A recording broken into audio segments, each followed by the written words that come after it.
नमस्कार, live cities की night bulletin दिन भर बिहार में आपका स्वागत है। मैं हूं आपके साथ प्रीति झा। खबरों की शुरुआत करेंगे, लेकिन उससे पहले एक नजर डालते हैं आज की सुर्खियों पर। अमित शाह की रैली कल, तैयारी पूरी। सीट शेयरिंग पर बोले तेजस्वी यादव। शिक्षा मंत्री ने रामचरितमानस को बताया पोटेशियम साइनाइड। राजद माले ने शिक्षा मंत्री की लगाई फटकार। जदयू का जवाब, संविधान से चलता है देश। बीजेपी के लिए professor Chandrashekhar mental case. BPSC शिक्षक भर्ती रिजल्ट में होगी देरी। ट्रिपल मर्डर केस में एडीजी का बड़ा एक्शन। फतुहा में दो पक्षों के बीच गोलीबारी, हुई मौत। हाजीपुर भोजपुर में हत्या, दहला इलाका। खबरें विस्तार से। गृह मंत्री अमित शाह के बिहार दौरे को लेकर तैयारियां लगभग पूरी हो गई है। कार्यक्रम को लेकर जिले के भाजपा जनप्रतिनिधियों में काफी उत्साह देखने को मिल रहा है। उनके कार्यक्रम को सफल बनाने के लिए सभी ने पूरी तैयारी की है। जनप्रतिनिधि तैयारी का जायजा लेने खुद पहुंच रहे हैं। गृह मंत्री के कार्यक्रम को लेकर अधिकारियों को भी कई आवश्यक दिशा निर्देश दिए गए हैं। भाजपा के नेताओं ने हेलीपैड और कार्यक्रम स्थल का जायजा लेने के साथ साथ अधिकारियों को भी कई सारी निर्देश जो है वो दिए हैं। बिहार के उप मुख्यमंत्री तेजस्वी यादव ने सीट शेयरिंग को लेकर जानकारी दी है। दरअसल उन्होंने इंडिया गठबंधन समन्वय कमेटी की बैठक को लेकर कहा कि बैठक में बड़ा फैसला लिया है कि अक्टूबर में भोपाल में पहली रैली निकाली जाएगी। साथ ही सीट शेयरिंग को लेकर कहा कि जल्द ही पार्टी के लोग इस पर चर्चा शुरू करेंगे। वहीं अमित शाह बिहार दौरे पर भी तंज कसा है। कहा कि अमित शाह बिहार एक दिन के लिए आए या 365 दिन वहीं रहे, इससे बीजेपी को कोई फायदा नहीं होने वाला है। अमित शाह के बिहार आने से फायदा इंडिया गठबंधन को ही होगा। उनका आना इस बात का सबूत है कि वह कितने डरे हुए हैं। बिहार के शिक्षा मंत्री प्रोफेसर चंद्रशेखर ने एक बार फिर रामचरितमानस को लेकर विवादित बयान दिया है। दरअसल उन्होंने रामचरितमानस की तुलना पोटेशियम साइनाइड से कर दी है। उन्होंने कहा कि जब तक यह पोटेशियम साइनाइड रहेगा तब तक मैं इसका विरोध जारी रखूंगा। पटना में बिहार हिंदी ग्रंथ अकादमी में एक कार्यक्रम को संबोधित कर रहे थे। अपने संबोधन में उन्होंने सुंदरकांड एक दोहे का जिक्र करते हुए पूछा कि जीभ काटने की कीमत 10 करोड़ रुपए लगाई गई थी, मेरे गले की कीमत क्या होगी। चंद्रशेखर ने कहा कि जब मैं इन चीजों का विरोध करता हूं तो मीडिया के लोग भी मेरे पीछे पड़ जाते हैं।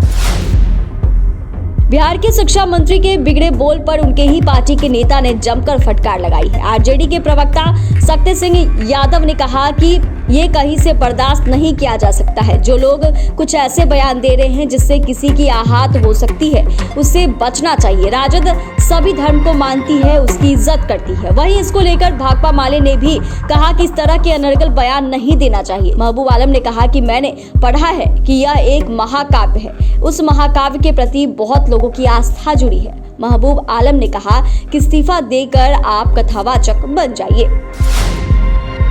शिक्षा मंत्री रामचरितमानस पर विवादित बयान देकर विवादों से घिर गए हैं। इस पर जदयू की प्रतिक्रिया भी सामने आई है। इस पर जदयू के प्रवक्ता अभिषेक झा ने कहा कि रामचरित हो, गुरु ग्रंथ साहिब हो, कुरान शरीफ हो, बाइबल हो, सब आस्था का विषय है। हमारा देश बाबा साहेब भीमराव अंबेडकर के बनाए संविधान से चलता है, जहां हर जाति और धर्म के लोगों का समान अधिकार है। कोई भी व्यक्ति किसी भी धर्म में आस्था रखकर काम कर सकता है।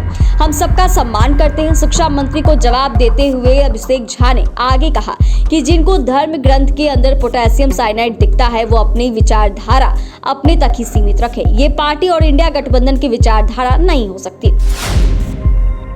बिहार के शिक्षा मंत्री प्रोफेसर चंद्रशेखर ने रामचरितमानस पर विवादित बयान जो दिया है उसको लेकर बिहार की सियासत गर्म हो गई है। प्रोफेसर चंद्रशेखर द्वारा रामचरितमानस को पोटेशियम साइनाइड बताने के बाद बीजेपी ने जोरदार हमला किया है। बीजेपी ने इसको लेकर कहा कि चंद्रशेखर एक मेंटल केस है, उनकी मानसिकता पशुओं के समान है। नेता प्रतिपक्ष विजय कुमार सिन्हा ने कहा कि बिहार के शिक्षा मंत्री अराजकता का माहौल बनाए हुए हैं। आरजेडी के नेता और मंत्री सुनियोजित तरीके से इस तरह के बयान दे रहे हैं। ये लोग इस तरह की भाषा बोल रहे हैं जिससे लगता है कि उनकी मानसिक स्थिति ठीक नहीं है और सीएम नीतीश कुमार की चुप्पी से इनको और बढ़ावा मिलता है।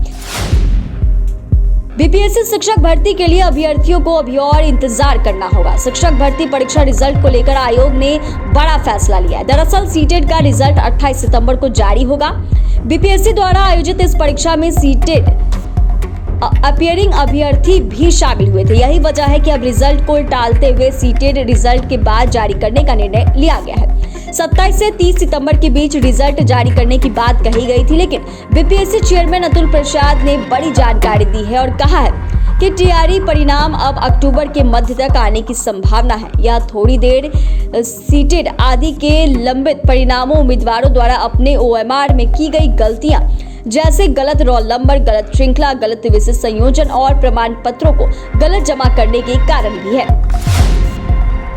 फतुहा में ट्रिपल मर्डर को लेकर एडीजी का बड़ा एक्शन सामने आया है। एडीजी जेएस गंगवार ने कहा कि मामूली विवाद को लेकर ही झड़प हुई। इसको लेकर एडीजी ने कहा कि किसी को बख्शा नहीं जाएगा। ट्रिपल मर्डर कांड में पुलिस ने 12 आरोपियों को गिरफ्तार कर लिया है। इस कांड का एक प्रमुख आरोपी सुधीर अब भी पुलिस के गिरफ्त से बाहर है। ट्रिपल मर्डर से व्याप्त तनाव की स्थिति को देखते हुए सुरगापुर गांव के इलाके को पुलिस छावनी में तब्दील कर दिया गया है। Patna SSP Rajiv Mishra, Patna city SP, DSP सभी बड़े अधिकारी उस इलाके पर तैनात हैं और लोगों से अपील भी कर रहे हैं कि शांति बनाए रखें।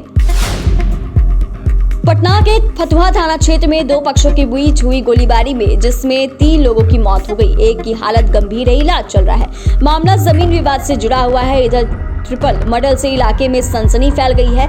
घटना के बाद गांव में दहशत का माहौल है। माहौल को देखते हुए पुलिस गांव में कैंप कर रही है। वहीं इस मामले में अभी तक 12 लोगों की गिरफ्तारी भी की गई है और एक राइफल और एक शॉटगन, 12 खोखा बरामद किया गया है। बिहार में अपराधी बेखौफ हो गए हैं। आए दिन पुलिस को खुली चुनौती दे रहे हैं। आज बिहार मर्डर से दहल उठा। हाजीपुर में एक मछली व्यवसायी की हत्या कर दी गई। यहां बाइक से पहुंचे 3 बदमाशों ने सुबह सुबह 5 राउंड गोली चलाई। शहर के बीचों बीच सुबह सुबह फायरिंग से हड़कंप मच गया। इस तरह मृतक युवक की पहचान नगर थाना क्षेत्र के रहने वाले सुनील सहनी के रूप में की गई। तो वहीं आरा में भी बदमाशों ने आरा में पूर्व वार्ड पार्षद की हत्या की। सब्जी खरीदकर कार से लौट रहे थे घर पूर्व वार्ड पार्षद, तभी बदमाशों ने सिर में गोली मार दी। घटना कोइलवर छपरा 4 लेन की है। चनपुरा पेट्रोल पंप के पास बाइक सवार बदमाशों ने कोइलवर नगर पंचायत वार्ड नंबर 1 के पूर्व वार्ड पार्षद को गोली मार दी। सिर में गोली लगने से मौके पर ही मौत हो गई। चैनल को सब्सक्राइब करें, फेसबुक पेज को लाइक करें। वीडियो देखने के लिए आपका धन्यवाद।